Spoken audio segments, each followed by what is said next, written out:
दाऊद पूरी तरह इन्वॉल्व है उसमें, दाऊद इब्राहिम। और ये बोलने में कुछ भी, ये लोग अपनी सफाई देते हैं। वो जब भी देखिए आप इंटरव्यूज़ में कि मतलब हमने कभी इन्वॉल्व नहीं थे उसमें, हम आना चाहते थे 93 में भारत, लेकिन हमें आने नहीं दिया गया। लेकिन ये पूरी तरह से इन्वॉल्व थे उसमें। उसकी भी दो अलग अलग थ्योरीज बताई जाती हैं। एक बताया जाता है कि बाबरी मस्जिद डेमोलिशन हुआ, उसके बाद में मुंबई में देश भर में दंगे हो ही रहे थे, तो उसके बाद मुंबई में भी ये सब शुरू हुआ। तो उसमें एक टाइगर मेमन हुआ करता था, टाइगर मेमन की दुकान वगैरह उसका बिज़नेस था, और याकूब मेमन उसका भाई था, अकाउंटेंट था। तो ये सब जला दिया था। लेकिन टाइगर मेमन हमेशा से गलत, ये इलीगल एक्टिविटीज़ में ही था। उसकी दुकान जलाई, उसके संपर्क दाऊद से थे। दाऊद उस समय तक दुबई चला जा चुका था, और दाऊद को जाके उसने फिर बातचीत की कि भाई मुझे बदला लेना है।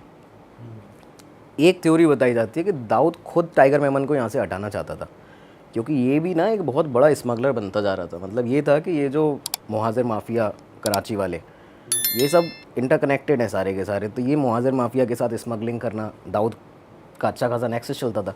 तो कहीं ये टाइगर मेमन जाके रिप्लेस करना किसी को, तो वो चीज़ें ना कर दे। तो वो चाहता था कि इसको यहाँ से हटा दिया जाए, इसको इसमें इन्वॉल्व कर लिया जाए। ये जो 93 बॉम्ब ब्लास्ट है, इन्होंने किया ही पूरा प्लान था। और ये जितने भी जो मिडिल ईस्टर्न कंट्रीज़ के भी जो एक अदर कम्युनिटी के जो गैंग मेंबर्स थे, जो गैंग्स थे, उन लोगों का सबका मिलना हुआ। उसके बाद इन लोगों ने एक प्लान किया था, पूरा दुबई में ही हुआ था। दाऊद उसमें शामिल था। टाइगर मेमन को यहाँ से बुलाया, मोहम्मद डोसा, ये सब सारे के सारे बड़े बड़े क्रिमिनल थे, इन सब ने वहाँ से बुलाया। उसके बाद में फिर अल हुसैनी बिल्डिंग में मुंबई के अंदर, माहिम पुलिस स्टेशन के एकदम सटी हुई बिल्डिंग थी वो, जहाँ पे ये सारा RDX रखा गया था। सारी चीज़ें आई, पिस्टल, ये आपका AK-57, 47, ये सारी चीज़ें रखी। ये सब करके इन्होंने, वो पूरा इन्वॉल्वमेंट था उसका यार। एक एक चीज़ आती है सामने। दूसरी थ्योरी एक और चलती है कि इसका एक कंसाइनमेंट था दाऊद का, तो कराची माफिया ने इसका कंसाइनमेंट वहाँ पे वो पाकिस्तान से सी रूट पे शायद कुछ जब्त कर लिया था।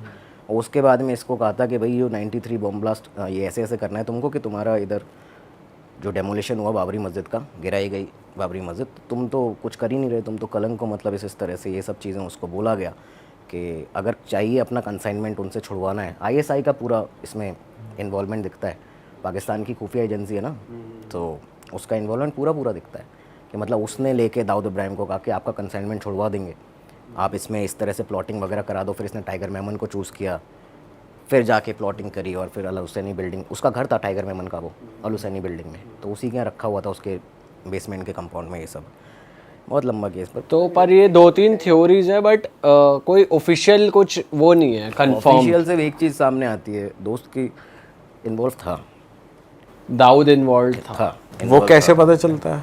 वो ऐसे पता चलता है यार कि जितने लोग पकड़े गए ना बाद में, जितने भी, मतलब मुझे लगता है कि 16 ऐसे लोग थे जिनको लिस्ट किया गया था बाद में, जिनकी इंटेरोगेशन हुई, जिनके उनमें से कुछ तो गवर्नमेंट के लिए, मतलब सरकार के लिए, एजेंसीज़ के लिए भी गवाह बन गए, कन्वर्ट हो गए थे वो लोग। उन्होंने कहा कि नहीं यार ठीक है, हम इनके लिए काम करेंगे। तो उन लोगों ने बताया कि हमारे इतनी बार कराची के ट्रिप होते थे, हम में से इतने लोग जो थे वो मुंबई से कराची गए, फिर वहाँ से आने के बाद में यहाँ पे हमें ट्रेनिंग दी जाती थी, ISI की ट्रेनिंग कैंप थे।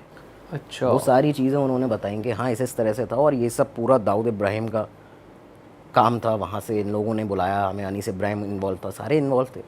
उन लोगों के स्टेटमेंट आते हैं सामने। मतलब अपन लोग तो वो चीज़ें बोलते हैं, देखो जो रजिस्टर्ड है, ऑफिशियल डॉक्यूमेंट में, FIR में निकला है या किसी कोर्ट जजमेंट में निकला हुआ है, तो वो सारी चीज़ें उनमें निकलते हैं इन सभी के नाम सामने इसमें 93 ब्लास्ट। वैसे ये इंडिया में पहले दाऊद का पूरा ऑपरेट हो रहा था मुंबई से, जहाँ से भी होता था, तो ये दुबई जाना कब प्लान हुआ, ये थोड़ा बताओ।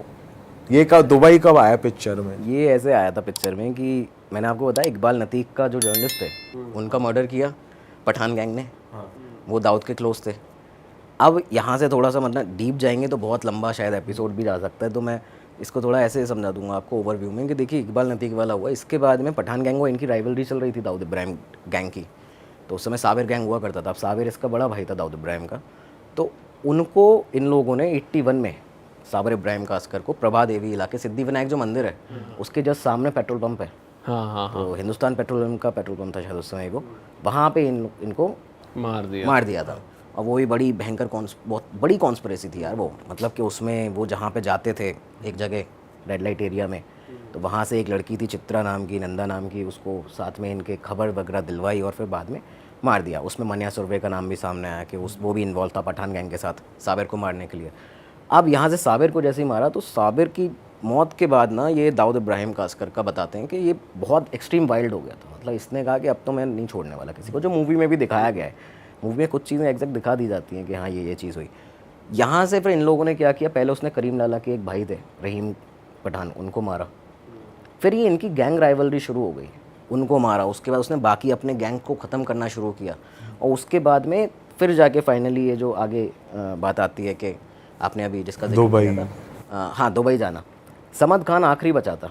करीम लाला उस उम्र के पड़ाव पे आ गए थे कि उन्होंने कहा कि यार उनके 2 सिर्फ लीगल बिजनेस थे, ऐसा बताया जाता है। एक अल करीम होटल और एक अल करीम ट्रैवल्स था, न्यू इंडिया ट्रैवल्स और अल करीम होटल, इनके 2 बिज़नेस एक्चुअल लीगल होते थे। बाकी सारा इलीगल, जुए के अड्डे, शराब का और प्रॉपर्टी, वो फाइनेंसिंग वगैरह का जो काम था, फिल्म फाइनेंसिंग, ये सब चलता था। उन्होंने उम्र के उस पड़ाव पे आके समद खान पठान को अपना सारा काम दे दिया था। वो बताते हैं थोड़ा अय्याश किस्म का आदमी था उसमें। समद खान पठान को भी दाऊद इब्राहिम ने एलिमिनेट कराया। मतलब उसका ये था कि इन्होंने मेरे बड़े भाई को मारा, मैं इनका पूरा पठान गैंग पठान गैंग को 1-2 लोगों का 50-60 लोगों का गैंग नहीं था। मतलब अच्छा खासा बहुत लोग थे यार उसमें। कुछ इनके पास भी आ गए, कुछ डी कंपनी को भी बाद में, जो छोटे जो गुर्गे होते हैं उन लोगों ने डी कंपनी भी ज्वाइन की बाद में, इनकी जो आगे जाके बनी है। दाऊद गैंग था उस समय, तो डी कंपनी कहाँ ही थी, तो उनको ज्वाइन किया। लेकिन बड़े बड़े जितने खिलाड़ी थे ना इनके, इन लोगों को इसने ख़त्म किया था। और उसके बाद में जाके ये आपका जो दुबई जाने का हुआ, तो ये समद खान की मौत के बाद में 86 की शायद ये बात है, 86 की बात है।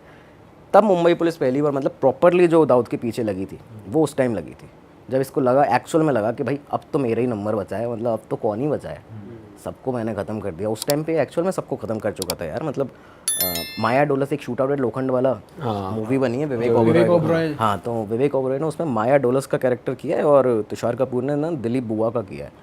तो ये दोनों को डी कंपनी में इसने लिया दाऊद इब्राहिम ने।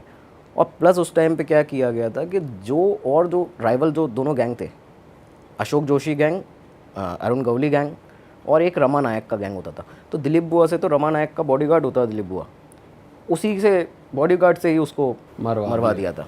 और वही बताया गया था कि भाई तुमको डी कंपनी में जगह देंगे और पैसा देंगे। बाद में आगे जाके मुंबई पुलिस ने भारत का मतलब पहला डे लाइट एनकाउंटर था, शूट आउट लोखंड वाला जो था, मतलब बहुत ही ऐसा शूट आउट था वो कि 465 राउंड फायर हुई थे। 3.5 घंटे में 465 राउंड फायर, 125 पुलिस वाले, और इन 5 लोगों को मारने के लिए। 5 लोगों का गैंग होता था इधर स्वाति बिल्डिंग में, लोखंड वाला कॉम्प्लेक्स में, तो इनको मारने के लिए पहुंचे थे। लेकिन उसमें भी ना, उसमें खैर वो बहुत लंबा हो जाएगा। कोई ऐसी चीज़ है जो मूवी में नहीं दिखी या मूवी में यार ये नहीं देखा, मैं बताता हूँ आपको। मूवी में, हाँ ये बड़ा सही पूछा आपने, मूवी में ना एक चीज़ नहीं दिखी। 5 लोगों को मारने पहुंचे थे, बॉडीज रिकवर हुई थी 7।